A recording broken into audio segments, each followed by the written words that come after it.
இப்போ தாவேக்கால சில கூட்டங்களில் பார்த்தீங்கன்னா இஸ்லாமியர்களை கவரக்கூடிய அளவுக்கு சில நபி மொழிகள், சில குரான் வசனங்கள்லாம் ஆரம்பத்திலே பேசுவாங்க. இப்போ சமீபத்தில் நடந்த ஒரு சேலம் மாநாட்டில் அந்த கட்சியினுடைய ஆதவர்ஜுனா அவர்கள் குரான் மீது சத்தியமாக ஒருபோதும் பிஜேபி பக்கம் நாங்கள் போக மாட்டோம் அப்படின்னு சொல்லியிருக்காரு. இன்னொன்று களத்தில் பார்த்தீங்கன்னா புதிய வாக்காளர்கள் இஸ்லாமியர்கள் பெரும்பாலும் தாவேக்காவுக்கு ஓட்டு போடுறதுக்கு இருக்கிறாங்க அப்படிங்கக்கூடிய ஒரு செய்தியும் இருக்கு. இதை எப்படி பார்க்குறீங்க? அதாவது அப்படி பெரிய அளவில் இருக்க வாய்ப்பு இல்லை. ஏன்னாட்டா விஜயை பொறுத்த வரைக்கும் முஸ்லீம்கள் மத்தியில் அவருக்கு வெகுஜன மக்கள் மத்தியில் நல்ல பேர் கிடையாது.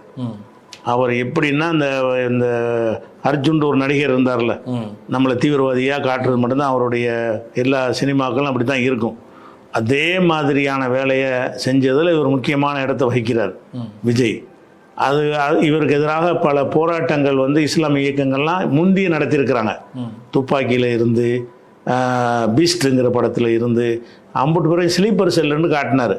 இதெல்லாம் மக்கள் மத்தியில் எல்லா சமுதாய இயக்கங்களுமே இவர் அரசியல் கட்சி ஆரம்பிக்க முந்தைய, அரசியலுக்காக இல்லை, அரசியல் கட்சி ஆரம்பிக்க முந்தைய விஜய் ஒரு ஆன்டி முஸ்லீமு என்கிற ஒரு கருத்து தான் வெகுஜனமான முஸ்லீம்கள்ட்ட சினிமா வேண்டாம் போய் பார்ப்பான். அவனை தலைவராக ஏற்றுக்கிற கொஞ்சம் பேர் இருப்பாங்க, விளங்காமல் இருப்பாங்க. ஆனால் விஜயுடைய இந்த படங்களை உன்னிப்பாக கவனிக்கிற ஒருத்தனாக இருந்தானே. ஆனால் இந்த ஆள் ஒரு இஸ்லாமியர்களை எதிர்க்கக்கூடிய மனநிலையில் இருக்கிறாரு, இஸ்லாமியர்களை தவறாக சித்தரிக்கணுங்கிற கருத்தில் இருக்காருங்கிற முடிவுக்கு தான் நம்ம வர முடியும். அந்த மாதிரி இருக்கிறதுனால முஸ்லீம்லாம் இளைஞர்கள்லாம் புது வாக்காளர்கள்லாம் அவருக்கு போடுவாங்கன்னு சொல்ல முடியாது. ஆனால் போடக்கூடியவங்க கணிசமாக இருப்பாங்க, அதிகம் இருக்காது.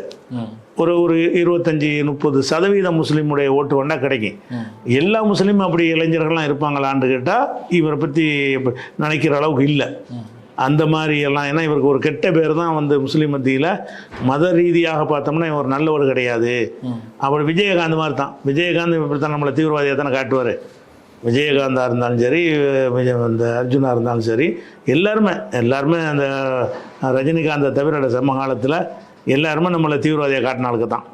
கமலஹாசனாக இருந்தாலும் சரி, இவங்களுக்கு இதே வேலையாக தான் இருக்குது. அப்போ கமலஹாசனுக்கு எந்த மாதிரியான மதிப்பு முஸ்லீம்கள்கிட்ட இருக்குதோ அதுதான் விஜய்க்கு இருக்குது.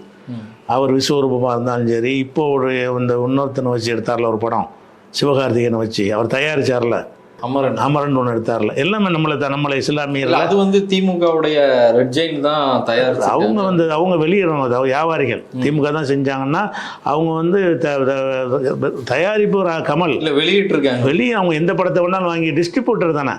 அவங்க யாரும் மோனோப்புலியாக இருக்கிறதுக்காக வேண்டி எவனும் படம் வெளியிடக்கூடாதுன்றதுக்காக வேண்டி ரெட் ஜெயின் தான் வெளியிடணுங்கிற அளவில் அவங்க தியேட்டர்லாம் கொடுக்க மாட்டாங்க. இல்லாட்டி அந்த மிரட்டி எல்லாம் கையில் வச்சுருக்குறாங்க. அதை செஞ்சாங்களே தவிர கமல் தான் தயாரித்தார் அந்த படத்துடைய எல்லாமே. அவர் நினச்சா உள்ள நுழைஞ்சு மாற்றம் செய்ய முடியுமே. இவருக்கு ரெட் ஜெயினுக்கு அது மாற்றம் செய்ய முடியாது.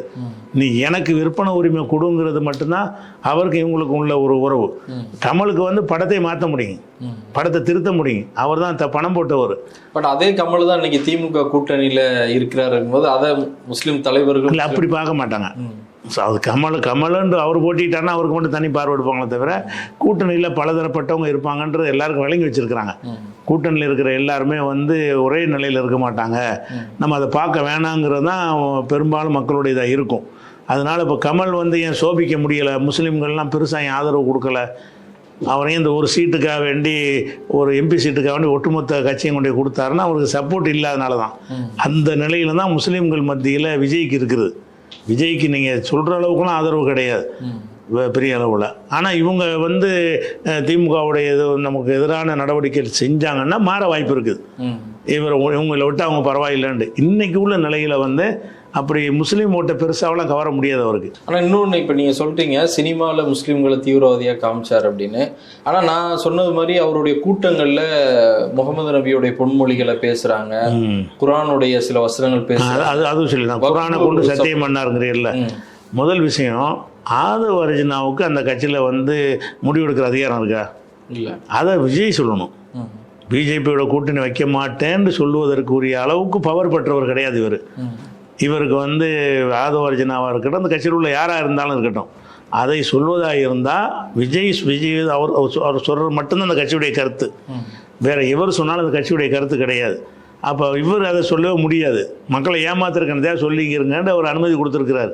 அதனால சொல்கிறாங்களே தவிர பிஜேபியோட சேரவே மாட்டோங்கிற ஒரு விஷயம் வந்து அவர் சொல்ல போது அதிகாரம் கிடையாது. சொன்ன பிறகு என்ன செய்யலாம், அவர் கூட்டணி வைக்கலாம். ஆனால் என்னுடைய கணிப்பு பிஜேபியில் கூட்டணி வைக்க மாட்டார். ஏன்னா பிஜேபியில் கூட்டணி வச்சோம்னு சொன்னால் அவருக்கு பேசிக்காக இருக்கக்கூடிய கிறிஸ்தவ சபைகளுடைய வாக்கு போயிடும். கிறிஸ்தவர்கள் பூரா அந்த சிறுபான்மைங்கிறதுனால தான் அவரை நம்மளை சேர்ந்தவர்னு அண்டர் கிரவுண்டில் நிறைய வேலை செய்கிறாங்க.